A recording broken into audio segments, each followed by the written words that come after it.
नमस्कार दोस्तों। आज हम बात करने वाले हैं महाराष्ट्र में जो फाइनल ईयर का एग्जाम होने वाला है उसके ऊपर आज हम बात करेंगे। तो दोस्तों, आप लोग जानते होंगे कि महाराष्ट्र में फाइनल ईयर का एग्जाम होने वाला है और इसके लिए जो यूनिवर्सिटी की तरफ से क्वेश्चन बैंक दिए जाने हैं वो अभी तक नहीं दिए गए हैं।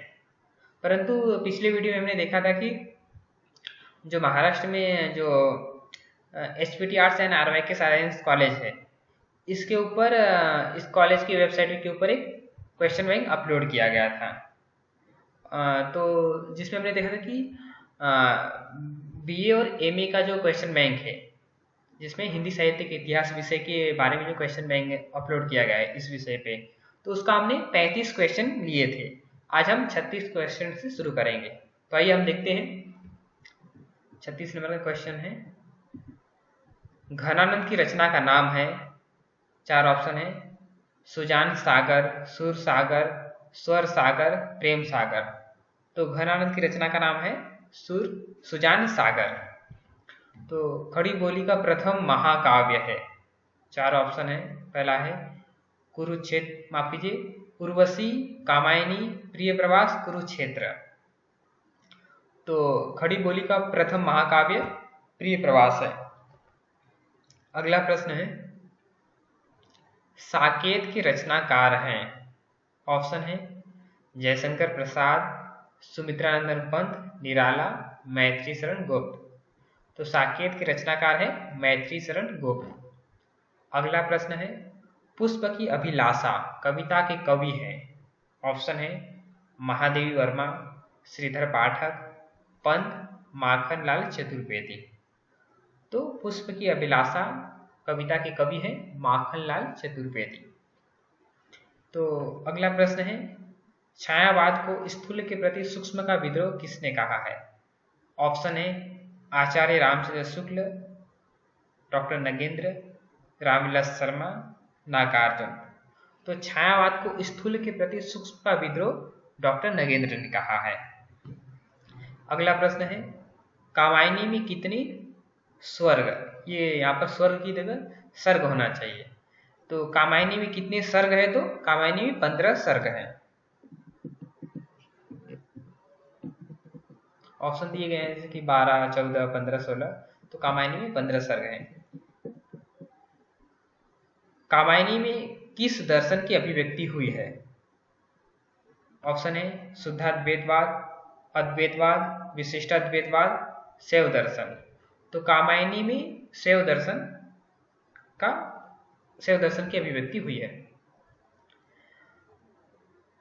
अगला प्रश्न है, एक भारतीय आत्मा नाम से कौन सा कवि प्रसिद्ध है। ऑप्शन है धूमिल, अज्ञेय, नरेंद्र शर्मा, माखनलाल चतुर्वेदी। तो एक भारतीय आत्मा नाम से कौन सा कवि प्रसिद्ध है, तो माखनलाल चतुर्वेदी। अगला प्रश्न है, इनमें कौन सा कवि छायावादी नहीं है। जयशंकर प्रसाद, अज्ञेय, निराला, महादेवी वर्मा। तो आप लोग जानते होंगे जो जैसे ये छायावाद के प्रमुख 4 कवि माने जाते हैं। पहले हैं जयशंकर प्रसाद, फिर निराला, महादेवी वर्मा और सुमित्रानंदन पंत। तो जो अज्ञेय है ये प्रयोगवाद के हैं, तो इसलिए ये छायावाद के कवि नहीं है। तो इसका सही ऑप्शन है 2, अज्ञेय। सरोज स्मृति किसकी रचना है। तो सरोज स्मृति निराला की रचना है। सूर्यकांत त्रिपाठी निराला, ये इनका पूरा नाम है। दोस्तों, मैं ऑप्शन ज़्यादा का नहीं लूँगा क्योंकि वीडियो लंबा बनेगा, इसलिए मैं डायरेक्ट आपको आंसर बता रहा हूँ। जो मुझे महत्वपूर्ण लगेगा उसका मैं ऑप्शन भी आपको बताऊंगा। तो निराला की जूही की कली कविता को किस पत्रिका ने अस्वीकृत किया था। तो आप लोग जानते होंगे कि जो सूर्यकांत त्रिपाठी निराला है, उन्होंने अपनी कविता जूही की कली सरस्वती पत्रिका में प्रकाशित करने के लिए भेजी थी। परंतु जो उस समय सरस्वती पत्रिका के संपादक थे महावीर प्रसाद द्विवेदी, उन्होंने जूही की कली को अश्लील कविता मानकर और उसे छापने से इनकार कर दिया था। अगला प्रश्न है, आधुनिक मीरा किसे कहा जाता है। ऑप्शन है सुभद्रा कुमारी चौहान, महादेवी वर्मा, मैत्रेयी पुष्पा और सूर्यबाला। तो आधुनिक मीरा महादेवी वर्मा को कहा जाता है। मधुशाला के रचनाकार हैं, आपको पता है हरिवंश राय बच्चन। तो अगला अगला प्रश्न है, प्रकृति का सुकुमार कवि कौन है? प्रसाद, पंत, निराला, महादेव वर्मा। तो प्रकृति का सुकुमार कवि सुमित्रानंदन पंत को माना जाता है। तो ऑप्शन 2 सही है। चांद का मुंह टेढ़ा है के कवि कौन है? ऑप्शन ए अज्ञेय, केदारनाथ अग्रवाल, मुक्तिबोध, नागार्जुन। तो ये 3 नंबर का ऑप्शन सही है, मुक्तिबोध। मुक्तिबोध का पूरा नाम है गजानन माधव मुक्तिबोध। अगला प्रश्न है, प्रगतिवाद किस दर्शन से प्रभावित है? अस्तित्ववाद, गांधीवाद, मनोविश्लेषणवाद, मार्क्सवाद। तो 4 नंबर का ऑप्शन सही है, मार्क्सवाद। आप लोग जानते होंगे कि कार्ल मार्क्स के विचारों से प्रभावित होकर जो कविता हिंदी में लिखी गई उसे हम प्रगतिवाद कहते हैं। और प्रगतिवाद का समय है 1936 से 43। 1936 को छायावाद का समय खत्म होता है, इसलिए बहुत से लोग 1937 से 43 तक प्रगतिवाद का समय मानते हैं। तो अगला प्रश्न है, अज्ञेय के उपन्यास का नाम है चित्रलेखा, तमस, छप्पर, शेखर एक जीवनी। तो अज्ञेय के उपन्यास का नाम है शेखर एक जीवनी। अगला प्रश्न है, अंधा युग किसकी रचना है? ऑप्शन है भारतेंदु, प्रसाद, धूमिल, धर्मवीर भारती। तो अंधा युग धर्मवीर भारती की रचना है, जो कि एक नाटक है। ये महाभारत के ऊपर लिखा गया है। महाभारत में जो युद्ध हुआ था, तो अंतिम दिन का जो युद्ध है उसके ऊपर ये उस घटना को लेकर ये लिखा गया है। अगला प्रश्न है, गोदान उपन्यास किसने लिखा है? तो आप लोग जानते होंगे गोदान ये प्रेमचंद की उपन्यास है, तो ये प्रेमचंद ने लिखा है। तो अगला प्रश्न है, हिंदी का प्रथम आंचलिक उपन्यास कौन सा है? ऑप्शन है राग दरबारी, मैला आंचल, गोदान, तितली। तो हिंदी का जो प्रथम आंचलिक उपन्यास जो फणीश्वरनाथ रेणु का है, मैला आंचल, इसे माना जाता है। तो ऑप्शन 2 सही है। हिंदी का प्रथम मौलिक उपन्यास कौन सा है? ऑप्शन ए परीक्षा गुरु, भाग्यवती, चंद्रकांता, सरकटी लाश। तो हिंदी का प्रथम मौलिक उपन्यास परीक्षा गुरु को माना जाता है, जो कि लाला श्रीनिवास दास का था, और परीक्षा गुरु 1882 में लिखा गया था। तो दोस्तों, कुछ लोग भाग्यवती को हिंदी का पहला उपन्यास मानते हैं, परंतु भाग्यवती 1877 में लिखा गया था, पर इसका प्रकाशन हुआ था 1887 में, इसलिए इसे हिंदी का पहला उपन्यास नहीं माना जाता है। और परीक्षा गुरु 1982 में ही प्रकाशित हुआ, माफ कीजिए 1882 में प्रकाशित हुआ था, इसलिए इसे हिंदी का पहला उपन्यास माना गया है। अगला प्रश्न है, दुलाई वाली कहानी के लेखक है?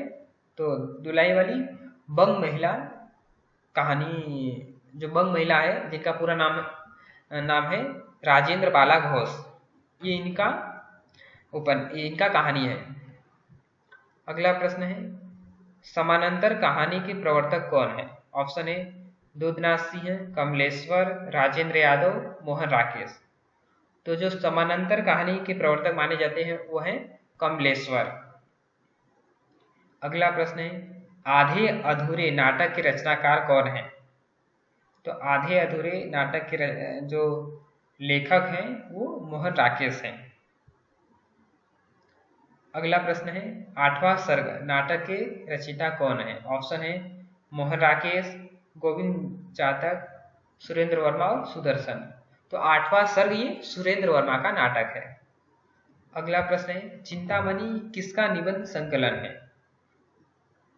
तो आप लोग जानते होंगे कि जो चिंतामणि है ये आचार्य रामचंद्र शुक्ल का निबंध संग्रह है। अगला प्रश्न है, मानसरोवर में किसकी कहानियां संकलित है? तो आप लोग जानते होंगे कि जो प्रेमचंद है, इनके जो 300 से अधिक कहानियां लिखी गई है, इसे मानसरोवर नाम से संपादित किया गया है। तो इसलिए ये प्रेमचंद ने, मानसरोवर में किसकी कहानियां है? तो प्रेमचंद की। मानसरोवर के 8 खंड हैं। अगला प्रश्न है, बादल को घिरते देखा है कहानी की कवि है? तो ये नागार्जुन की कहानी है।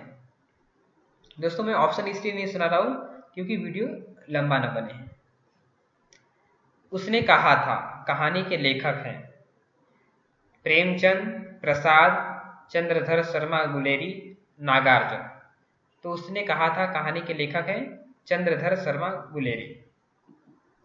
अंधेर नगरी भारत दुर्दशा की रचयिता हैं भारतेंदु हरिश्चंद्र। तो 2 नंबर का ऑप्शन सही है।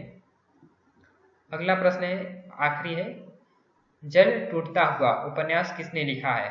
ऑप्शन है रामदरस मिश्र, फणीश्वरनाथ रेणु, प्रेमचंद और नागार्जुन। तो इसका एक ऑप्शन सही है, रामदरस मिश्र। तो दोस्तों ये जो इसका आंसर की नीचे दिया गया है, पर जो मैंने आपको बताया है वही आंसर सही है। क्योंकि बहुत से कभी कभी होते हैं कि प्रिंटिंग मिस्टेक हो जाते हैं लिखने में। तो जैसे हमने देखा कि प्रश्न में कुछ प्रिंटिंग मिस्टेक हो गए थे, तो इसलिए आप लोग जो मैंने बताया है उसी को सही मान के चलिए या अपने स्तर पर खुद चेक कर लीजिए। तो दोस्तों ये था जो बीए और एमए में जो हिंदी विषय का एग्जाम होने वाले हैं, हिंदी साहित्य का इतिहास, इस विषय का हमने कुछ क्वेश्चन ले लिए हैं। आगे हम और कुछ क्वेश्चन लेंगे। तो अगर आपको मेरा वीडियो अच्छा लगे तो चैनल को सब्सक्राइब कीजिए और दोस्तों के साथ शेयर कीजिए। धन्यवाद।